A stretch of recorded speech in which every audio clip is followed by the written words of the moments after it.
I will say, as of late, Arch has been pretty quiet. And quiet, I mean by volatility. This is the daily chart, and we can see that price has pretty much been range bound since the what I'm going to call the pullback. Now, the reason why I say it's a pullback because if we go to the weekly chart, we can see this strong impulse move higher. And typically, when you're trending, price doesn't move in a straight up direction. Price ebbs and flows. And you can see that if you drill down to the daily chart. Up, pullback, impulse, pullback, impulse, pullback, impulse, pullback. You have resistance at $7.40. All these rejection wicks imply that in this territory the sellers are in command. However, price is sitting at a level where it justifies potentially scaling in. Again, the retracement's roughly at the 50% level. You have weekly buyers at $4.50. So what's going to move price higher or lower? It's going to be catalyst. It's going to be the news. And this article is coming from Investor Place. Stellantis just reported a 15% stake in Archer Aviation. So shares of Archer Aviation are in the green following a massive purchase from Stellantis. According to a Form 4 received yesterday after the market closed, Stellantis acquired 12.31 million shares on October 16th. The shares were acquired at an average per share price of $5.68 and were pursuant to a forward purchase agreement. Now, this agreement has 3 milestones. Milestone 1 notes that Stellantis would acquire 25 million worth of shares in a private placement after 2 companies enter into a manufacturing collaboration agreement.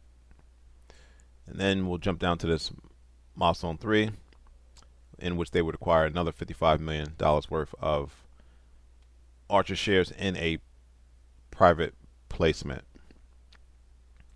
All right, so just kind of analyzing the charts again. Just want to point out to you that price is at a level in which price loves to gravitate to.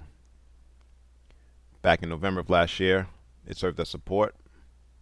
Back in March of last year, it served as resistance. A couple of months ago, it served as resistance as well.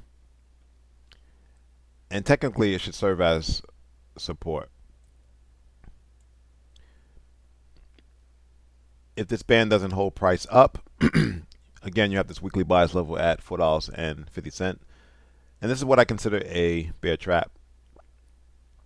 You know, this is support and resistance, so you get a breakdown in price. The support and resistance traders are going to short it, only to be met with weekly buyers at, again, the $4.50 level. I like this level for a couple of reasons. You had a gap higher on the weekly chart. So you had a rallying price, basing candle, and then a rally out in the form of a gap. However, the one thing going against this level, you didn't have a strong follow through. So maybe you give this level a 50% chance of working out.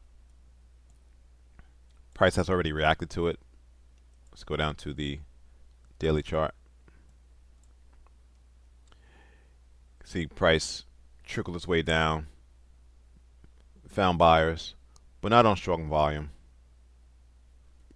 like we had back in July.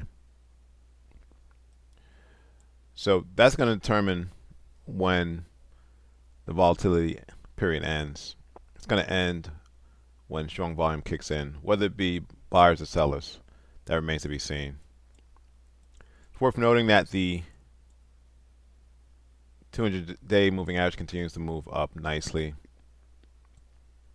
However, your momentum indicators show that The leg up in price has waned.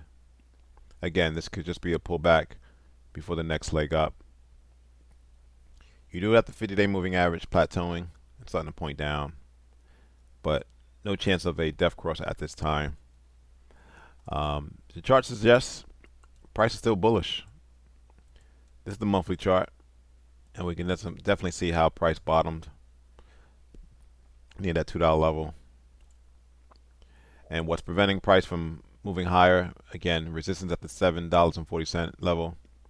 You have this big rejection wick that was established on the monthly chart in December of 2021. So the volatility period isn't here yet. However, entities are recognizing the potential. Biggest shareholders, yours truly, Kathy Woods, ARK Investment. They own about 11% of the shares. Then you got BlackRock, probably the most renowned, feared, dangerous company on Wall Street. They control roughly $46 trillion out of the $450 trillion in the world.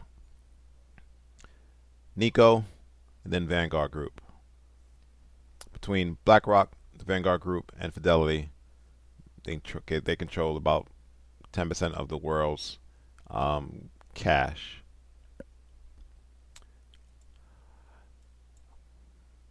So again, going back to the daily chart, just look for a volatility spike to happen at some point, because the sideways action cannot persist forever. Thanks for watching. Subscribe. Please like the video.